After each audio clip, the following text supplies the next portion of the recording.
సాయిరాం జ్యోతిషాలయం వంశ పారంపర్య కర్ణాటక ప్రముఖ జ్యోతిష్యులు సాయిబాబా ఉపాసకులు జ్యోతిష్య విద్యాభూషణ్ పండిత్ సాయిరాం శాస్త్రి గారు ఫోన్ ద్వారా మీ అన్ని సమస్యలకు పరిష్కారం చూపెదరు.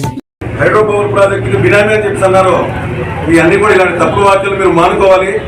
ఈరోజు ఒకటే చెప్తున్నాం, విశ్వేశ్వరరాజు అనే వ్యక్తితో లేకపోతే వైఎస్ఆర్ కాంగ్రెస్ పార్టీ కానీ అంతా కూడా గిరిజనుల పక్షాన్ని ఎప్పుడు ఉంటుంది, కానీ ఎప్పుడు కూడా గిరిజనులకు అన్యాయం చేసే కానీ మోసం చేసేయడానికి కూడా ఎప్పుడు వెళ్ళనని చెప్పేసి ఈ సందర్భంగా మీకు తెలియజేస్తున్నాం.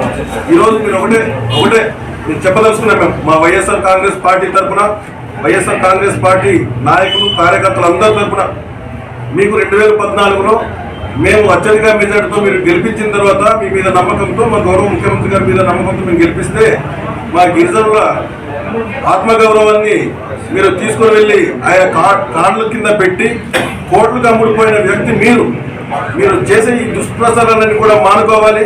విశ్వేశ్వరరాజుకి హైడ్రో పవర్ ప్రాజెక్టుతో ఏం సంబంధం ఉందని చెప్పి మీకు అడుగుతున్నాను. ఈరోజు మీ వెనకాల కొంతమంది మైనింగ్ మాఫియా మీ వెనకాల తిరగడం అబద్ధం అనుకుంటున్నారా? నిజం కాదా అని అడుగుతున్నాం. ఈశ్వరమ్మ గారు, మీ వెనకాల ఎంతమంది నిన్న మీ వెనకాలే పెట్టుకొని మీరు ప్రెస్ మీట్ ఇచ్చినట్టున్నారు. నిన్న మీ వెనకాల మైనింగ్ మాఫియా ఉంది, మీరు అది తెలుసుకోండి. ఈరోజు విశ్వేశ్వరరాజు అనే వ్యక్తి లేదా వైఎస్ఆర్ కాంగ్రెస్ పార్టీ మా గౌరవ ముఖ్యమంత్రి గారు కానీ గిరిజనులకు అన్యాయం చేసే పరిస్థితి ఎక్కడ కూడా లేదు. అవసరం ఉన్నంత వరకు, అవకాశం ఉన్నంత వరకు గిరిజన పక్షాన ఉండి పోరాడడానికి కానీ గిరిజనులకు న్యాయం చేయడానికి కానీ మా వైఎస్ఆర్ కాంగ్రెస్ పార్టీ ఎప్పుడు నిలబడుతుందని చెప్పేసి మీకు తెలియజేస్తున్నాం.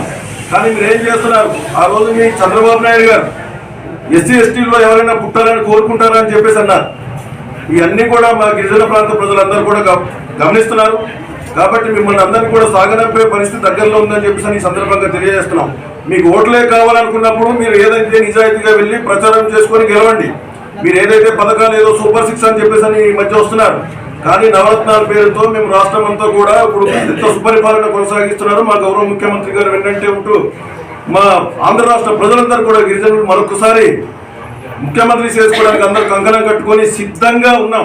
కాబట్టి మీరు ఒకటే మిమ్మల్ని చెప్తున్నాం, మీ చంద్రబాబు నాయుడు గారికి మిమ్మల్ని ఈ త్వరలోనే జరగబోయే సార్వత్రిక ఎన్నికల్లో నామరూపాలు కూడా లేకుండా చేయడానికి మా వైఎస్ఆర్ కాంగ్రెస్ పార్టీ శ్రేణులంతా కూడా సిద్ధంగా ఉన్నామని చెప్పేసి మిమ్మల్ని తెలియజేస్తున్నాం. ఇటువంటి చౌకబాబు వ్యాఖ్యలు చెయ్యొద్దని చెప్పేసి మిమ్మల్ని హెచ్చరిస్తున్నాం. ఇప్పుడు మేము చెప్పాలనుకుంటే మీ మీద చాలా మేము చేయొచ్చు, కానీ ఎక్కడ కూడా మేము ఏం మాట్లాడట్లేదు. ఎందుకు మాట్లాడలేదు అంటే నిజాయితీగా మేము పరిపాలన కొనసాగించాలి, మా సంక్షేమ కార్యక్రమాలన్నీ కూడా గడప గడపకు అందించాలి అనే ఉద్దేశంతో ఉన్నాం తప్ప మీ మీద చెప్పాలనుకుంటే మేము చాలా ఉన్నాయి. మేము అంతా కూడా త్వరలోనే చెప్తాం, మీరు ఏం కంగారు పడొద్దు. కానీ ఇలాంటి లేనిపోని మాటలంతా కూడా కబుర్లు చెప్పి మా గిరిజన ప్రాంత ప్రజలందరినీ మోసం చేయడానికి మీరు దయచేసి ఇలాంటి చౌకబారు వాక్యాలు చేయొద్దు, చౌకబారు విమర్శలు చేయొద్దు. మీ వెనకాల ఉన్నటువంటి ఆ మైనింగ్ మాఫియాని కొంచెం మీరు దూరంగా ఉంచుకుంటే మంచిదేమో అనిపిస్తుంది. కాబట్టి మా వెనకాల అయితే ఎవరు మైనింగ్ మాఫియాలు కానీ తొట్టి గ్యాంగులు కానీ ఎవరు లేరు. మా వైఎస్ఆర్ కాంగ్రెస్ పార్టీలంతా కూడా మా జగన్మోహన్ రెడ్డి గారిని ముఖ్యమంత్రి చేసుకోవడానికి ముఖ్యంగా మీకు ఇంకో విషయం కూడా చెప్పాలి. మీ వెనకాల ఉన్నటువంటి కొంతమంది నాయకులందరినీ కూడా మేము గమనిస్తున్నాం. వాళ్ళందరూ కూడా ఎటువంటి కార్యక్రమాలు చేసే వాళ్ళు మేమందరూ చూస్తున్నాం. త్వరలో ఇవన్నీ కూడా బయటపడతాం, మీరు సిద్ధంగా ఉండండి చూడడానికి అని చెప్పేసి తెలియజేస్తున్నాం. జై జగన్.